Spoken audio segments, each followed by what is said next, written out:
എല്ലാവർക്കും നമസ്കാരം. പറ്റുംവെള്ളത്തിലേക്ക് എല്ലാവർക്കും സ്വാഗതം. ഇന്ന് ഞാനിവിടെ ഉണ്ടാക്കാൻ പോകുന്ന റെസിപ്പി എന്ന് വെച്ച് കഴിഞ്ഞാൽ കണ്ണൂരുകാർക്ക് വളരെ പ്രിയപ്പെട്ട കുഞ്ഞിപ്പത്തിരിയാണ്. ഇത് കുഞ്ഞിപ്പത്തിരി ചിക്കനിലും ബീഫിലും ചെമ്മീനിലെല്ലാം ഉണ്ടാക്കും. ഞാനിന്നിവിടെ ഉണ്ടാക്കാൻ പോകുന്ന ചെമ്മീനിലാണ്. കണ്ണൂർക്കാർ സ്വതവേ എല്ലാവരും പറയപ്പെടുന്നത്, എൻ്റെ അറിവ് വെച്ചിട്ട് നോക്കുമ്പോഴും വളരെ സൽക്കാരപ്രിയരാണ്. സൽക്കരിക്കാൻ ഭയങ്കര എന്താ പറയേണ്ട ടെൻഡൻസി ഉള്ള ആൾക്കാരാണ്. ഭക്ഷണം ഉണ്ടാക്കാനും ഉണ്ടാക്കി ആൾക്കാരെ കൊണ്ട് കഴിപ്പിക്കാനുള്ള ഒരു മനസ്ഥിതി വളരെ കൂടുതൽ. ഈ നോമ്പിൻ്റെ സമയത്തും റമദാൻ്റെ സമയത്തും എല്ലാം പല വിഭവങ്ങൾ ഉണ്ടാക്കുന്നതിലൊരു മെയിനായിട്ടുള്ളൊരു വിഭവമാണ് ഈ കുഞ്ഞിപ്പത്തിരി. അപ്പം നമുക്കിന്ന് ഈ കുഞ്ഞിപ്പത്തിരി, ചെമ്മീൻ കുഞ്ഞിപ്പത്തിരി എങ്ങനെ ഉണ്ടാക്കുന്ന നോക്കാം. അപ്പം നമുക്ക് അതൊന്ന് ഉണ്ടാക്കിയിട്ട് വരാം.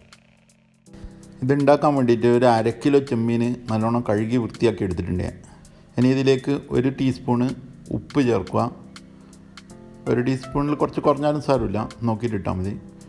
1 ടീസ്പൂണ് മുളക് പൊടി ചേർക്കുക. മുളക് നല്ല എരിവുള്ളിയാന്ന് കുറച്ച് ചേർത്താൽ മതി. പിന്നെ 1/2 ടീസ്പൂണ് മഞ്ഞൾപ്പൊടി ചേർക്കുക. ഇത് മൂന്നും ചേർത്തിട്ട് നല്ലോണം മിക്സ് ചെയ്യുക. നല്ലോണം മിക്സ് ചെയ്തിട്ട് ഒരു 10-15 മിനിറ്റ് വരെ നമുക്ക് ഇതിൻ്റെ മസാല പിടിക്കാൻ വേണ്ടിയിട്ട് വെക്കണം. മസാല പിടിക്കുന്ന സമയം കൊണ്ട് നമുക്ക് ഇതിലേക്ക് വേണ്ടുന്ന തേങ്ങേൻ്റെ മിക്സ് ശരിയാക്കി എടുക്കാം. ചെമ്മീനിന് മസാല പിടിച്ചിട്ടില്ലെങ്കിൽ അത് തീരെ ടേസ്റ്റ് ഉണ്ടാവില്ല. അപ്പോൾ ഇത് നമുക്കൊരു 15 മിനിറ്റ് കഴിഞ്ഞിട്ട് നോക്കാം. ഇതിന് വേണ്ടിയിട്ട് ഞാനൊരു 1/2 മുറി തേങ്ങ ചിരവിയിട്ട് എടുക്കുന്നുണ്ട്. ഈ 1/2 മുറി തേങ്ങ ഒരു മിക്സീൻ്റെ ജാറിലിടുക. ജാറിലിട്ടിട്ട് അതിലേക്കൊരു 5-6 ചുവന്ന ഉള്ളി, ചെറിയ ഉള്ളി, 1.5 ടീസ്പൂണ് വലിയ ജീരകം, ഇത് രണ്ടും കൂടി ചേർത്തിട്ട് നല്ലോണം ചതുക്കിയെടുക്കണം. അരയേണ്ട ആവശ്യമില്ല, നല്ലോണം ഒന്ന് ചതുക്കിയെടുക്കുക. ഇത് നമ്മൾ ഒറോട്ടിക്കും ചെമ്മീനും രണ്ടിനും ആവശ്യമാണ്. തേങ്ങയും ഉള്ളിയും ജീരകവും ചതുക്കിയെടുത്തിട്ടുണ്ട് ഇപ്പം. അപ്പോൾ ഇനി നമുക്ക് ചെമ്മീനായിട്ടുണ്ടാവും ഇപ്പം. അപ്പം ചെമ്മീൻ നമുക്കൊന്ന് വേവിച്ചെടുക്കാം. ചെമ്മീൻ വേവിക്കാൻ വേണ്ടിയിട്ട് ഞാനൊരു പാൻ എടുത്തിട്ടുണ്ട്. ഒരു മീഡിയം സൈസ് പാൻ എടുത്തിട്ട് അതിലേക്ക് ഒരു 2 ടേബിൾ സ്പൂണ് വെളിച്ചെണ്ണ ഒഴിക്കുക. എണ്ണ ചെറുങ്ങനെ ചൂടാകുമ്പം തന്നെ 1 ടീസ്പൂണ് കാശ്മീരി ചില്ലി ചേർക്കുക. ചെറിയ ചൂട് ചേർക്കണം. കാശ്മീരി ചില്ലി ചേർത്തിട്ട് ചെറുങ്ങനെ ഒന്ന് ഇളക്കി കൊടുക്കുക. ചെറിയ പത വരുമ്പം തന്നെ അതിലേക്ക് കരിവേപ്പില ഇട്ട് കൊടുക്കുക. കരിവേപ്പില ഇട്ടിട്ടൊന്ന് ചെറുങ്ങനെ മിക്സ് ചെയ്തിട്ട് അതിൻ്റെ അകത്തേക്ക് 1 കപ്പ് വെള്ളം ഒഴിക്കുക. വെള്ളം കുറച്ച് അധികമായി കഴിഞ്ഞാൽ സാരമില്ല, അധികം കൂട്ടണ്ട. എന്നിട്ട് 1/2 ടീസ്പൂൺ മഞ്ഞൾപ്പൊടിയും 1/2 ടീസ്പൂൺ ഉപ്പും കൂടി ചേർത്ത് ഒന്ന് ഇളക്കിയിട്ട് ഇത് നല്ലോണം തിളക്കാൻ വേണ്ടിയിട്ട് വെക്കുക. നല്ലോണം തിളച്ചതിന് ശേഷം ഇതിലേക്ക് 1 ടേബിൾ സ്പൂൺ ഇഞ്ചി വെളുത്തുള്ളി ചതച്ചത് ചേർക്കുക. എന്നിട്ടൊന്ന് ഇളക്കി കൊടുക്കുക. ഒന്ന് ഇളക്കിയതിന് ശേഷം നമുക്കിതിലേക്ക് നേരത്തെ മിക്സ് ചെയ്ത് വെച്ച ചെമ്മീൻ ചേർക്കുക. ചെമ്മീൻ ചേർത്തിട്ട് ചെമ്മീൻ അതിൻ്റെ അകത്ത് ഇട്ടിട്ട് നല്ലോണം ഒന്ന് ഇളക്കി അതിനെ ഒരു 10-15 മിനിറ്റ് വരെ നമുക്ക് വേവിക്കാൻ വെക്കണം. അടച്ച് വെച്ച് വേവിക്കണം. വേവുന്ന സമയം കൊണ്ട് നമുക്കിനി ഇതിൻ്റെ അകത്തേക്ക് ആവശ്യമുള്ള അരിപ്പൊടി കുഴച്ചെടുക്കാം. അരിപ്പൊടി കുഴക്കാൻ വേണ്ടിയിട്ട് ഞാൻ 2 കപ്പ് വെള്ളം എടുത്തിട്ട് തിളക്കാൻ വെച്ചിട്ടുണ്ട്. ഈ അരിപ്പൊടി കുഴക്കാൻ വേണ്ടിയിട്ട് ഞാനൊരു പരന്ന പാത്രം എടുത്തിട്ടുണ്ട്. അതിലേക്ക് നമ്മൾ 2 കപ്പ് വെള്ളം എടുത്തിട്ടില്ലേ, അതേ സെയിം കപ്പാണിത്. ഇതിൻ്റെ അകത്ത് 2 കപ്പ് പത്തിരിപ്പൊടി, നമ്മൾ പത്തിരിയെല്ലാം ചുടുന്ന പൊടി എടുക്കുന്നു. 2 കപ്പ് പത്തിരിപ്പൊടി എടുക്കുക. ഇതിലേക്ക് നമ്മൾ നേരത്തെ ചതുക്കി വെച്ച തേങ്ങേൻ്റെ പകുതി ചേർക്കുക. പകുതി നമുക്ക് ചെമ്മീനിലേക്ക് ചേർക്കേണ്ടതാണ്. ഒരു 1.5 ടീസ്പൂണിൻ്റെ അടുത്ത് ഉപ്പും ചേർക്കുന്നുണ്ട്. ഇത് രണ്ടും കൂടി ചേർത്തിട്ട് നല്ലോണം മിക്സ് ചെയ്യാം. നല്ലോണം മിക്സ് ചെയ്യണം. നല്ലോണം മിക്സ് ചെയ്തതിന് ശേഷം നേരത്തെ ചൂടാക്കി വെച്ച വെള്ളവും ഇതിൻ്റെ അകത്ത് ചേർക്കുന്നുണ്ട്.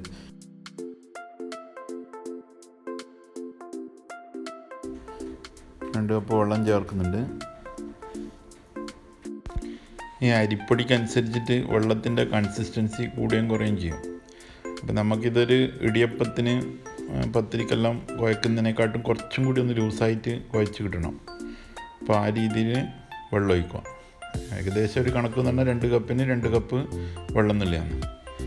അപ്പോൾ നമുക്കിത് ഇനി നല്ലോണം മിക്സ് ആയിട്ടുണ്ട്. ഇപ്പോൾ ഇനി നമുക്കിതൊന്ന് അടച്ച് വെച്ചിട്ട് ഒരു 5 മിനിറ്റോളം അടച്ചു വെക്കാം. അപ്പോഴത്തേക്ക് ഇതൊന്ന് തണിയും. എന്നിട്ടിത് കുഴച്ചെടുക്കണം. നമുക്ക് നമ്മൾ ചെമ്മീൻ നല്ലോണം തിളച്ചിട്ടുണ്ട്. ഇനി ഇതൊരു 5-10 മിനിറ്റോളം തിളച്ച് കഴിഞ്ഞാൽ ഇത് വെന്ത് കിട്ടും നമുക്ക്. അതിൻ്റെ ഇടയ്ക്ക് നമുക്ക് ഈ അരിപ്പൊടി കുഴച്ചിട്ട് ഒറോട്ടി ഉണ്ടാക്കിയിട്ടെടുക്കാം ഈ കുഞ്ഞിപ്പത്തിരിക്ക് വേണ്ടുന്നത്. ഇനി ഇത് നമുക്ക് നല്ലോണം ഒന്ന് കുഴച്ചെടുക്കാം. ചൂടെല്ലാം ഒന്ന് തണിഞ്ഞിട്ടുണ്ട്. അപ്പോൾ ഈ ചൂടോടെ ചെറിയ ചൂടോടെ തന്നെ നമ്മളിത് കുഴച്ചെടുക്കണം. ഇനി ഇത് കുഴക്കുന്നിടക്ക് കൈക്ക് ഒട്ടുന്ന മറ്റുണ്ടെങ്കിൽ കുറച്ച് കൈൻ്റെ ഉള്ളിൽ എണ്ണയാക്കിയിട്ട് ഒന്ന് കുഴച്ചെടുത്താൽ മതി. ഇനി അത് ഒട്ടില്ല. ഇത് നല്ലോണം കുഴച്ച് വെച്ചിട്ടുണ്ട്. ഇനി ഇത് നമുക്ക് ചെറിയ പീസാക്കിയിട്ട് ഉരുട്ടിയെടുക്കണം. ചെറിയ ചെറിയ ബോളാക്കിയിട്ട് ഉരുട്ടിയെടുക്കണം. ഇതേപോലെ കൈൻ്റെ ഉള്ളിൽ വെച്ചിട്ട് ഉരുട്ടിയിട്ട് അതിൻ്റെ സെൻറ്ററിൽ ചെറുങ്ങനെ അമർത്തി കൊടുക്കണം. ഒരു ചെറിയ ഒരു ഡിപ്പ് പോലെ ആക്കി വെക്കണം. ഇതേപോലെ ഓരോന്നും ഉരുട്ടിയെടുക്കുക. ഇതിന് വേണ്ടിയിട്ട് കുറച്ച് സമയം എടുക്കും, ഒരു 5-6 മിനിറ്റ് എടുക്കും ഇപ്പോൾ ഇത് ആക്കിയെടുക്കാൻ. അപ്പോൾ ഇതേപോലെ നമുക്ക് ഓരോന്ന് ആക്കിയെടുക്കാം, ഉരുട്ടിയെടുക്കാം.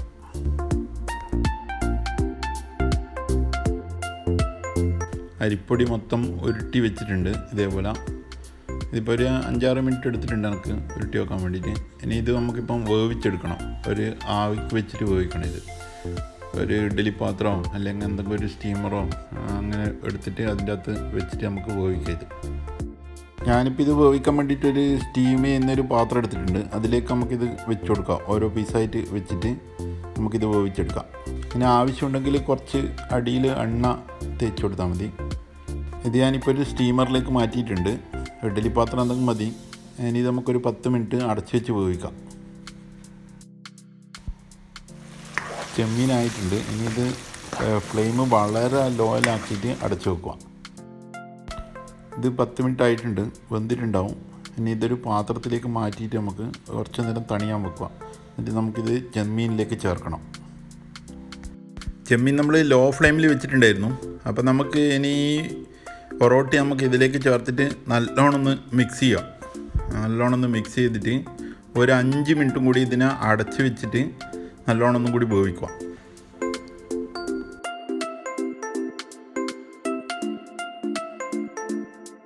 ഇത് 5 മിനിറ്റ് ആയിട്ടുണ്ട്. ഇത് നമുക്ക് തുറന്ന് നോക്കാം.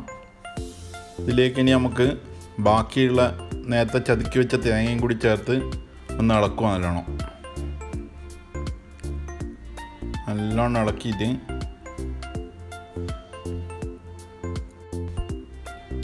കുറച്ച് കരിവേപ്പിലയും കൂടി ചേർത്തിട്ട് ഒരു 2 മിനിറ്റും കൂടി ഇതിനെ അടച്ച് വെച്ചിട്ട് വേവിക്കുക. ലോ ഫ്ലെയിമിൽ വെച്ചാൽ മതി. 2 മിനിറ്റ് ആയിട്ടുണ്ട്.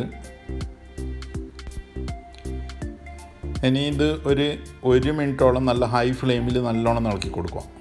നമ്മളെ കുഞ്ഞിപ്പത്തിരി റെഡി ആയിട്ടുണ്ട്. 1 മിനിറ്റ് നല്ലോണം ഇളക്കിയാൽ മതി ഹൈ ഫ്ലെയിമിൽ. കുഞ്ഞിപ്പത്തിരി റെഡി ആയിട്ടുണ്ട്. ഇനി ഇത് നമുക്ക് സെർവിങ് പ്ലേറ്റിലേക്ക് മാറ്റാം. ഉണ്ടാക്കാൻ കുറച്ച് ടൈം എടുക്കുമെങ്കിലും ഇത് ഭയങ്കര ടേസ്റ്റി ആയിട്ടുള്ള ഒരു ഡിഷാണ്. നല്ല റെസിപ്പിയാണിത്. പ്രത്യേകിച്ചിട്ട് നോർത്ത് മലബാറിലാണ് ഈ റെസിപ്പി ഭയങ്കരമായിട്ട് പോപ്പുലർ.